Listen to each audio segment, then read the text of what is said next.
Hello all out there in YouTube, and welcome back to my channel. Please say hello to Lulu and Jonesy. Yes, I'm out of the house, dog sitting this week, as usual. Consistency is not a strong point on my channel, but anyway, yeah, so I'm out of the house watching these two lovely dogs, and I wanted to get a video out to you guys. So, typical disclaimer, I apologize if the lighting is off and if the audio is off. This is just the best location in this house to film. But anyway, let's get into the video. So as you can see by the title down below, today I am doing my top 5 horror movies for a movie night. I was feeling nostalgic the other day, remembering how as I was growing up, mostly high school going into community college, I loved having movie nights with my friends. I was the horror guy in my group. My friend Keith was also the horror guy, but I was the collector in the group. I was the guy who loved collecting horror movies and various other weird movies, and I loved having movie nights with my friends. Now, I'm not the only person who would choose movies for the movie night. Of course, everyone was allowed to choose, but most of the time we would do movie nights at my house and I would pick the films just because I had such a huge collection. I was the guy who would look around for stuff that other people haven't seen and all my other friends haven't really seen. So that's why they would just turn to me to pick something from my collection to watch. And I miss those days. It's been a long time since I've had a movie night. As you grow up, friends come and go, you become an adult, things get a little harder to have movie nights. I'm hoping to get back into them again soon, but I just remembered those days of getting together with a group of friends and just watching some movies. And we all love a good movie night. We like watching movies by ourselves, and we like watching movies with a group of our friends. And as people like us who are fans of horror movies and genre films, B-movies, exploitation films, grindhouse cinema, and some weird movies, we understand that not everybody likes the same movies that we do. But when you get a group of friends together, you want them to have a good time, and especially if you have friends that aren't as into movies as you like to introduce them to something, or you want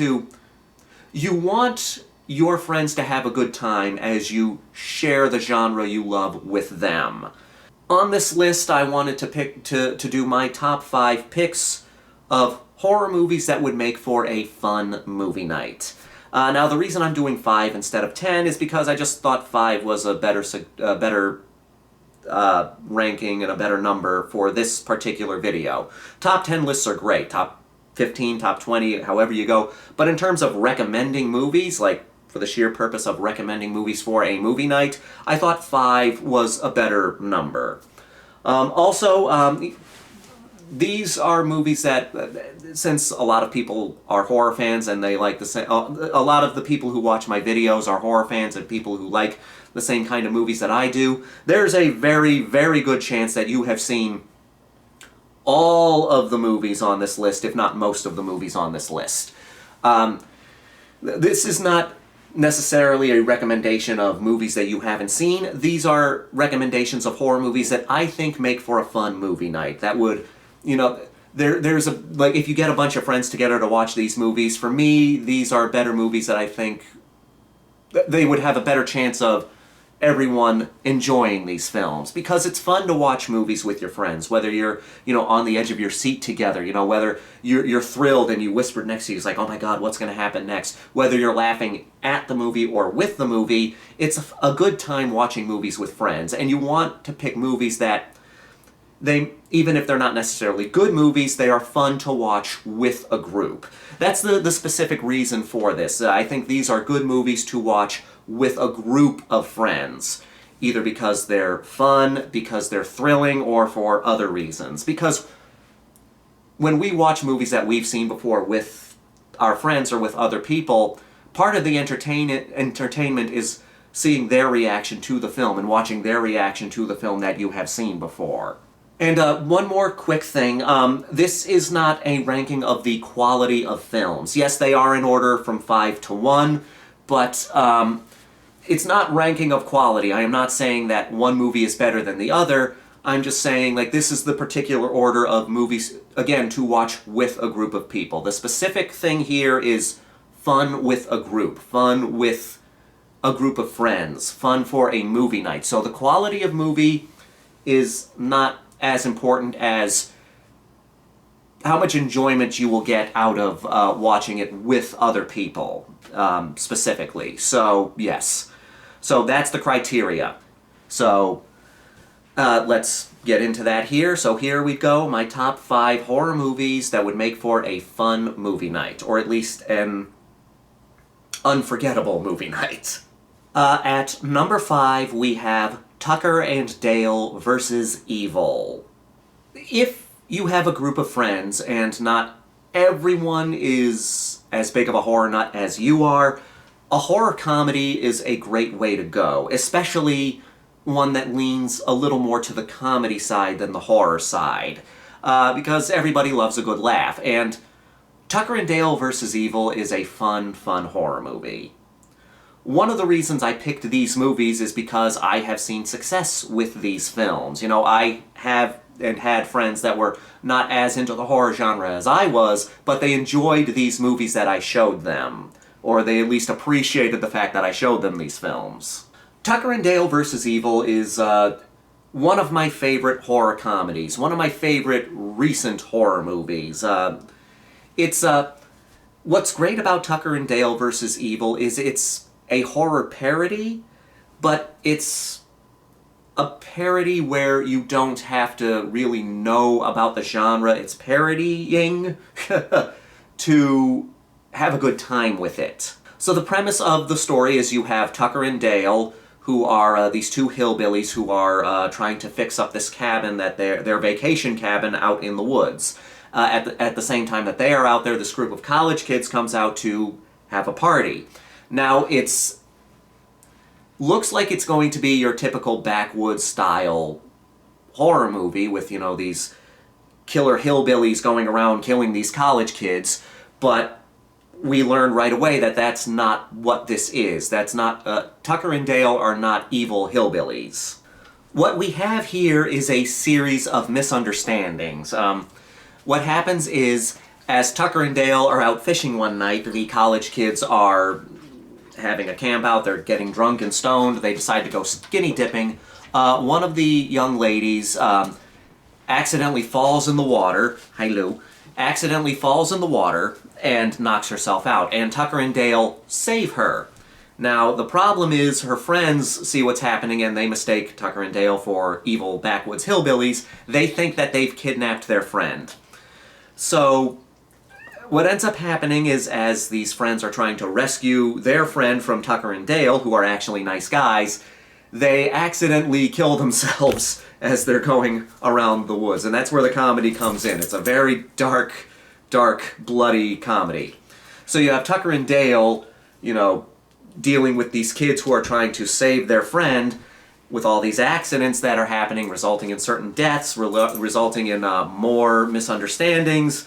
It's a lot of gory shenanigans, which is what makes this movie so entertaining. Tucker and Dale are just so likable. They are just this lovable goofball comedic duo.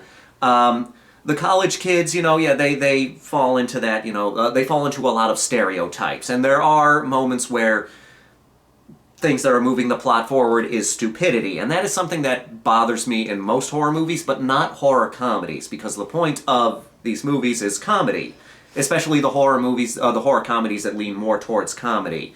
It's fine to have stupidity in movies like that because it adds to the humor. So you have Tucker and Dale, who are very likable. The college kids are stereotypical. There's only one guy who's really considered the bad guy of the film. It's not Tucker or Dale.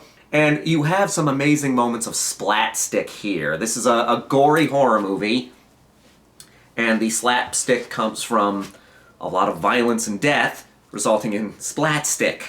I showed this to a bunch of friends of mine, and they had a blast with it. They were, you know, laughing throughout. It is one of those comedies where it is one of those horror comedies where the comedy does drop off a little bit in the third act. A lot of horror comedies suffer from that. The ones that focus more on comedy than horror. But you're still engrossed in the film because we like Tucker and Dale so much. So you're seeing these violent scenes and you're laughing along with them, and I know that this works because my friends were laughing along with it. Because this is a movie that isn't taking itself that seriously, and is focusing so much on the horror. You do have to have a dark sense of humor for this movie because the purpose of this is dark. Like, it's funny, but it's dark comedy because people are dying in funny ways. But it works. It really does work. And so it's a way to show your friends a slasher movie, and if they're not into slasher movies, they can still enjoy this one because it's a parody, it's a comedy, so it's easier to have a good time with this one. And what I said at the beginning is, this is one of those parodies where you don't have to know about the genre to watch it. There are a lot of parodies out there that I think fail at this. They have so many references to the genre, and you have to be a fan of the genre in order to appreciate the parody. Those can still be good parodies, but the best parodies are the ones where you don't have to be a fan of the genre in order to laugh, in order to understand the joke, in order to have a good time with the film. Blazing Saddles and Young Frankenstein, or I'm sorry, Frankenstein, are some of the best parodies ever, and you don't have to be a fan of westerns or really know about the Frankenstein movies to enjoy either one of those. So yes, Tucker and Dale vs. Evil, I think, is a perfect horror movie for a movie night. Horror comedies are a great way to go. This is a fun one. It's good, bloody shenanigans. I think, whether you're, even if you have friends who aren't really into horror, I think they will have a good time with this one, because friends that I have who aren't really into horror had a good time with Tucker and Dale. At number 4, we have Christine. The reason I pick Christine is because, horror fans will enjoy Christine, but if you have friends that aren't as familiar with the horror genre as you and your horror buddies are, I think Christine is a perfect gateway horror movie. We all remember when we were first getting into the horror genre and we were asking people who knew more about the genre than we did to give us some horror movies, to recommend some horror movies to us. And as we got older, we would have our picks that we would recommend to others getting into the genre. And for me, Christine is a perfect horror movie for beginners, whether you're someone who has seen a few movies but is still getting into the genre, or if you're someone who has never seen a horror movie before. I think Christine is a good way to go. One of the reasons is because when people who are not familiar with the horror genre think of the horror genre, there is an expectation of, slasher movies, ultra gory movies, people in masks chasing down teenagers and stuff like that. That's why I like to go with Christine, because that's not what this movie is at all. It's a movie about a killer car, and, those of us who have seen the movie, it's about this nerdy kid who finds this old beat-up car, fixes it back up, and the car is alive. There's a supernatural presence in the car. The kid develops an obsession with the car and sort of a relationship with the car, and the car develops an obsession with this kid. And I like to go by experience with these movies, and the reason I know that Christine is a good horror movie for a movie night, especially if you have some friends that aren't really into the horror genre, is because Christine worked for a friend of mine that was not a horror fan. She was not really into the horror genre. She constantly said that she hated horror movies, but I take pride in the fact that I can find a horror movie for anyone, because I've done it many times. I'll meet people that have never seen a horror movie before, and I am able to find a horror movie that they will enjoy. And, she was coming to a movie night with a group of friends, and she mentioned how she was into the 1950s, and I remember the 50s aesthetic to Christine. Christine doesn't take place in the 50s, but Christine is a 50s car, and the kid, as he starts being corrupted by the car, becomes more like a 50s greaser.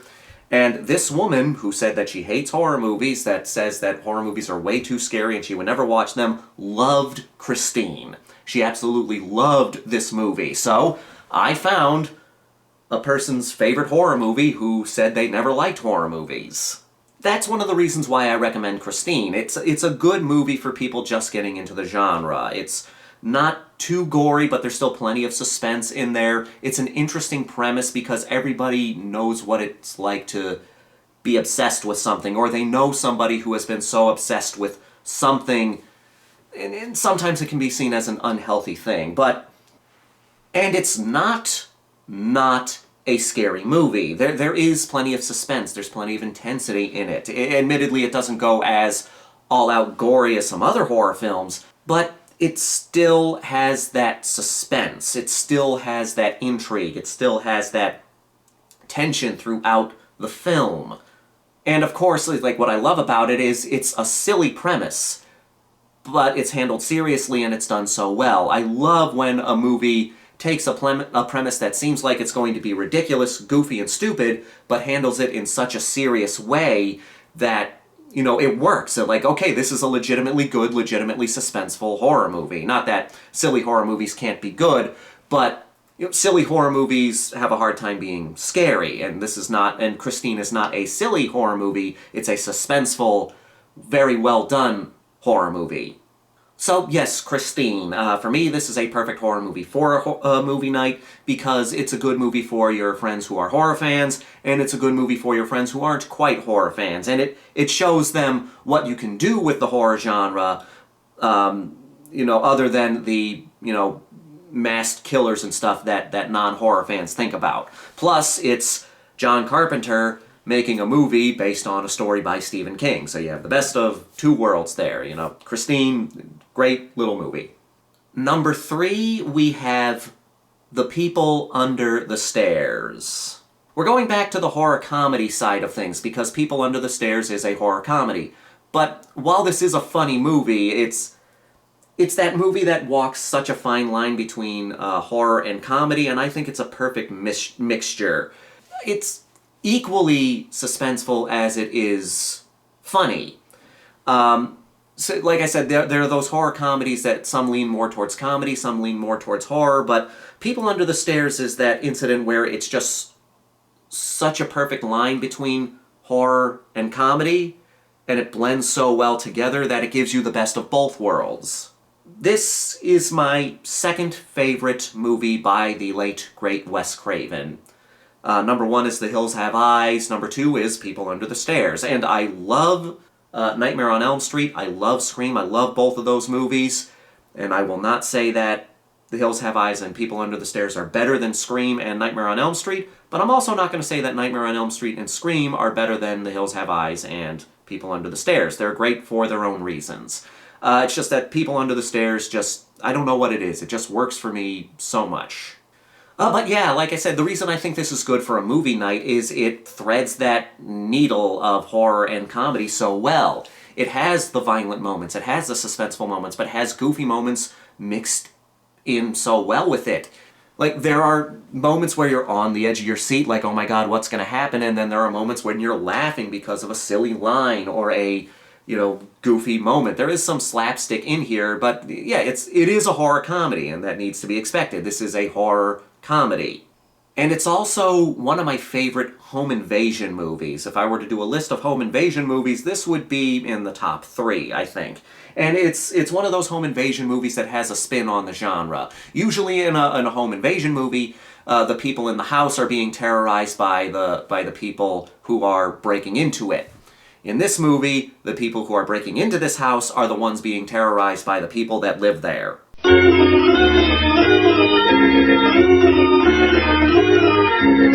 Pardon the interruption, but 2 more dogs were just dropped off at the house. This here is Chestnut, and he's a very good boy. And Rio's around here somewhere. I'll get a video of him too. Yeah, I know, buddy, I know. Yeah, so they're just dropped off, so we got more puppies in the house. Like I said, the most professional channel on YouTube. It's okay, buddy. It's okay. Yeah, I know, I'm happy to see you too. Oh my god, yeah, Chestnut's a good boy. Well, anyway, where were we? Oh yes, The People Under the Stairs. Professionalism, anyway. And we have Lulu. This video's gone so off the rails, I'm so sorry. But anyway, we got puppies, so hopefully you understand. But anyway, so People Under the Stairs. The story for People Under the Stairs is you have this young kid who's turning 13, and his nickname is Fool. We know him as Fool throughout the movie. He lives in the ghetto, and his all the houses in the ghetto are owned by this greedy landlord. His mom is sick, his family is going to get kicked out, so he teams up with these two men who plan on breaking into the landlord's house and stealing this gold that he allegedly has in there so that he can pay for his mom's surgery and pay their rent, and they'll be okay. That's the basics gist of why they're breaking in there. So anyway, these people break into this house, and it turns out that the people in this house are insane. They have people trapped in the basement, hence the people under the stairs. They have a vicious, vicious guard dog, and they like to murder people. They also have this daughter who is horribly abused by them. And so yeah, it's this really fucked up situation. It's the basic gist of the story is, you know, you always heard that legend about that house in the neighborhood and the people who live there are creepy, evil neighbors. But the cliche in most stories is when people actually go into that house, they find out, oh, these neighbors are actually nice. They're not actually creepy. But in this movie, all the stories about these two people is true. So you have the character of Fool trapped in this house, trying to get out, trying to escape these two lunatics, and it's just a fun, suspenseful movie with one of the most underrated protagonists in horror. Fool is played by Brandon Quinton Adams. And he does such a good job in this movie. I mean, he is one of the best kid characters in a horror movie. He is a kid, so yes, he is not as strong as the adults in this house who do overpower him every now and again, but he's a smart kid. He finds his way out of these situations. It is, in a way, it's a coming-of-age movie. You know, he's starting off as a kid and he's kind of going into adulthood, learning to become braver, learning to stand up for himself more. You really do see the character grow throughout the film, and he's a good character. He's a smart kid, he's a brave kid. You really root for this guy as he's desperately trying to get out of this house. And he has one of my favorite lines in any movie. You know, it's when he first breaks into this house and he and one of the burglars he's breaking into the house with, they're being attacked by the guard dog. And in order to get the dog's attention, he yells, "Hey, Fuzzball, your mama sleeps with cats!" But overall, yes, it's a horror comedy that mixes the tension and the comedy together perfectly. It has a great protagonist, it has some fun villains. You are entertained by the villains and intimidated by them at the same time, and you're rooting for Fool. You like all the side characters, they all work very well together. And then, of course, you have the mystery of the people under the stairs, which adds an extra element of mystery to the film. So, yeah, it's a good movie to watch with friends. You know, you have the laughs, you have the thrills, you have good intrigue in the story, some fun villains, and one of the most underappreciated horror movie protagonists in Fool. So yes, People Under the Stairs, good time for a movie night with friends. For number 2, we have Piranha.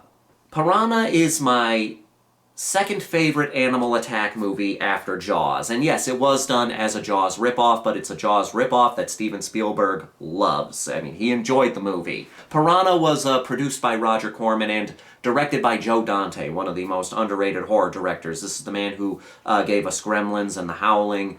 Then you have Piranha, which is his animal attack film that he did for Roger Corman and New World Pictures. And when this movie first came out, Universal tried to sue New World Pictures for the fact that it was ripping off Piranha, but Steven Spielberg came in and said, no, leave them alone.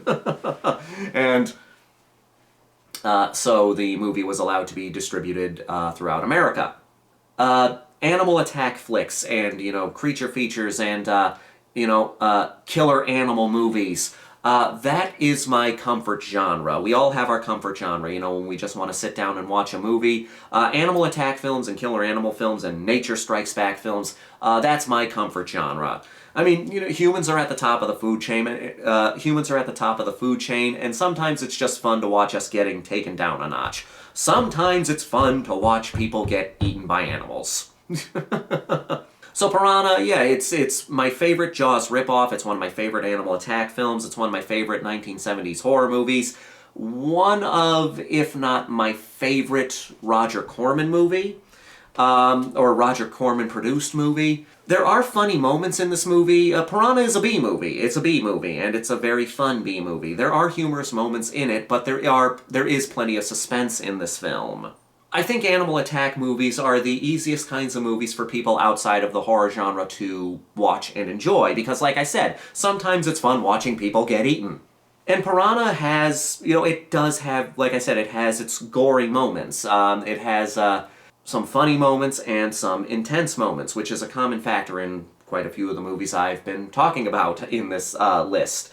It has that entertaining B-movie quality. I think B-movies are really good for a movie night because for most of them, and for most of the good ones, you're laughing with the film, not at the film.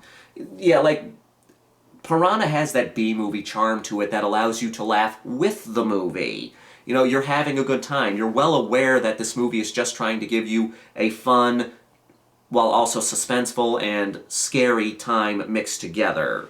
It is a Jaws ripoff. You have this abandoned military outpost that has genetically altered piranha, and those piranha, in one way or another, get released into this river system, and they're genetically altered piranha, so they can survive in these colder rivers. And as our main characters are trying to stop this horde of piranha from killing people down this river and trying to warn people, you have the government trying to keep it under wraps, and you have this resort with this owner of the resort who is our Jaws mayor for the movie, who says, no, we're not listening to the threat, we gotta make money. So yeah, it has all these fun elements and that just make for one of the best B-movies, in my opinion. And I like to go with experience with a lot of my choices, and Piranha was a movie that I showed to people that weren't really into horror movies, and they had a great time with it. One of my friends, he had seen the Piranha remake, Piranha 3D, before he saw the original Piranha, and before he met me, he didn't see the value in older movies, and he was one of those people who would say, oh, newer movies are better than older movies, and remakes are better than the older movies. But Piranha was the movie that made him change his mind, because we saw Piranha 3D, and he had a good time with that, and then I showed him the original Piranha, and he said, wow, that was so much better than the remake, and because of Piranha, it allowed him to see the value in these original movies and older movies from the 70s and things like that. So yeah, Piranha, I mean, it's a fun animal attack flick, and I've shown it to friends, and they've had a great time with it. Like I said, I think animal attack films are perfect for a movie night with friends, because there's, you can either laugh with them or laugh at them for the ones that are, on the more of the goofy, so bad they're good kind of side of things. But either way, I think there can be plenty of entertainment in animal attack flicks and killer animal movies. And Piranha is one of my all-time favorites, and I think it makes for a good, fun movie night. B-movies are always a good way to go, and Piranha, in my opinion, is one of the best B-movies. Now for number one, this was a movie I showed a bunch of friends, and I want to show it to more friends because this is just a movie that is so much better when you watch it with a group of people to get their reaction, especially if you've seen the movie before and they haven't. It's not a horror comedy. It's a very intense movie. In fact, I would say it's one of the most intense movies ever made. And that's why it makes for a great movie night with friends. This is one that you get solely to see your friends' reaction. For number one, we have Roar. Oh, how does one talk about Roar? I reviewed this movie years ago on my old channel, so I have been a fan of this movie for a very long time. It's a movie that once you watch it, you're never gonna forget it. I think it's a movie everyone should see at least once, whether you're a horror fan or not a horror fan. Some people could make the argument that this is not a horror movie, but whether the filmmakers were intending to make a horror movie or not, they made a horror movie. The best way that I could describe Roar is... This movie came out in 1980. It took 10 years to film, and we'll get into why in a second. The best way to describe Roar is picture a Jackass stunt, a movie done by the boys at Jackass, stretched out for 90 minutes or so. Like, for those of you who are fans of Jackass, you remember in Jackass number 2 where they had that opening sequence where they were all being chased by bulls. Take that, replace the bulls with lions, and stretch that out to a feature-length film. So the plot of Roar does not matter as much as the story of Roar. And I mean, like, the story of the production of Roar. So, you had Tippi Hedren and Noel Marshall. They were married at the time. They became fascinated with lions. They grew to love lions. And they wanted to make a movie about lions. Basically a movie about people living with lions. And they wanted a lot of lions for this movie. They talked to a bunch of trainers and breeders and people who actually knew what they were doing. And every one of them said, like, with the amount of lions they wanted for their movie, the folks who they spoke to said, if you want this many lions for your film, you're going to have to raise them yourself. So they tried to raise these lions in their LA apartment. They got caught, and people said, no, you can't do that here. So they essentially bought a nature preserve and moved out to this nature preserve to make this movie about lions, about people living with lions. They got about 150 lions for the film. I can't remember if that was the exact number, but it was a lot of lions. I think it was around 150. They also got some various other big cats. They had some tigers, they had some leopards, they had some various other big cats, a couple of elephants, and they made the movie while living on this nature preserve. And the thing is, the cast and crew were not living separately from the lions. They lived on this nature preserve with all these lions, coexisting with these lions. Like, picture this, okay? I'm sitting in this living room, and then a lion just walks into it. Now multiply that lion by 10, and that still would not do justice to the amount of lions and other big cats they had for this film. So they're trying to make this movie with all these lions around them all the time, and they're living with these lions. You know, it's like, you know, I just had a dog tackling me. Just imagine that's a lion. They're living with these lions, and it took them 10 years to make this movie. No animals were harmed in the making of this film. 70 members of the cast and crew were. No one died. That's the miracle of this film. No one died. So basically, you are watching a movie about these rich people who went nuts and decided to make a movie about lions. The plot of the movie is this guy is coexisting with lions. He goes to pick up his family at the airport who are going to, you know, join him. While he's going to pick them up, they actually arrived early, and they get to the sanctuary before he does, and they're trying to not get killed by these lions. The plot, like I said, the plot doesn't matter. It's just watching this movie with people around lions. You will have these actors saying their lines, and then they'll just randomly get tackled by a lion. You'll see these people just hanging out, and then a bunch of lions will just jump on them. It's just like, that's what this movie is. People trying to act around lions, and lions, these are not trained lions, these are untrained animals, and they're not actors. So you have these people trying to act around lions as they're constantly being tackled or pounced or jumped on by these lions. It is one of the most intense viewing experiences you will ever have. And that's one of the reasons why it's perfect for a movie night.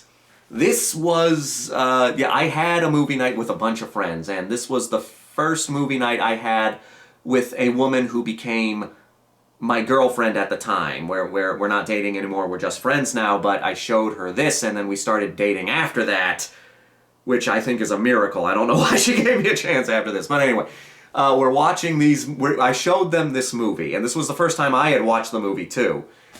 And it's so rare that when we watched movies, we weren't really at a loss for words, but most of what we were saying was, oh God, oh my God, oh geez, oh my God, oh God, the amount of lines, oh God, why? Ugh. That's most of our commentary for this film. We were watching the movie like this for so long because we're just watching these people getting pounced on by lions. It is quite a sight to see. I guarantee you will never see anything like Roar. And that's the whole thing. It's just like you're watching these actors and all you can think is these people are nuts for wanting to make this film. This Roar is the most irresponsible film ever made. I would say criminally irresponsible. A movie like Roar will never be made again. And a movie like Roar should never be made again. And it is one of the most amazing viewing experiences you will ever have. My mom wanted to watch Roar, and she doesn't even like horror movies, but she was just so fascinated by the concept that she had to see it herself. I was at a family gathering once, and I told them about, with a group of friends and friends of the family, and I told them about Roar, and everybody wanted to watch Roar. We didn't watch it together that night. They went out and watched Roar by themselves, but they were just like, I gotta see this movie. Which is what everybody thinks when you hear about it. I gotta see this movie. There's this one scene in the movie where two lions just start fighting. And again, they're not actors. These are actual lions. And they just start fighting with each other. And the main character is like, I'm gonna go break up this fight. And it's just like, no, don't do that, buddy. And of course he gets involved. And you're just like, you're not making it any better, buddy. And it's like, how the hell did you get out of that alive? Yeah, Roar. I don't know if I've done it justice. I don't know if I've explained it in a coherent way. I don't know if I've made any sense while talking about Roar, but it's a movie that's hard to describe. Roar is a movie that can't really be explained. It can only be experienced.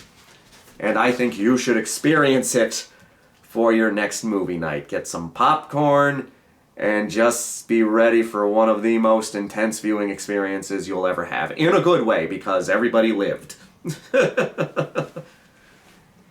So yeah, those are my top 5 choices for a good movie night. I know a lot of you have probably seen most of these movies. If you haven't seen Roar, you should see Roar, but you should only see Roar with a group of friends. Yeah, next time you have a movie night and you have some friends that haven't really seen any of these flicks, I recommend popping some of them in. We're all horror fans here, and I love horror movies. I love the horror genre, but I always think sharing the genre is better. That's one of the reasons why I do this channel. Movies are great, but sharing movies is better, and movie nights for me are just some of the perfect viewing experience. I think sometimes they can even be better than the theater experience because you're at home, you're surrounded by friends, you can discuss the movie a little bit, you can laugh a little bit more, and it helps you connect with your friends and the movie a bit more, in my opinion. So yes, I love a good movie night. I love a good horror movie night. I do hope I can have more in the future soon. But yeah, I hope you enjoyed this video. Let me know your picks for horror movies that would make for a good movie night in your opinion. And while we're at it, down below, let me know some of your favorite memories of movie nights with friends. Like one of your favorite experiences having a movie night with your friends. Put that down below. Let's get a little nostalgic in the comments section. So yeah, on that note, thank you so much for watching. The support is always appreciated. I am always grateful that people take time out of their day to watch these little videos of mine, so thank you so much for that. I hope you all have a good day, a good week, or whatever. And until next time, this is the Maniac, here to remind you that the grindhouse will never die. Now, if you'll excuse me, I got some puppers that need some attention here. So, everybody, have a good night.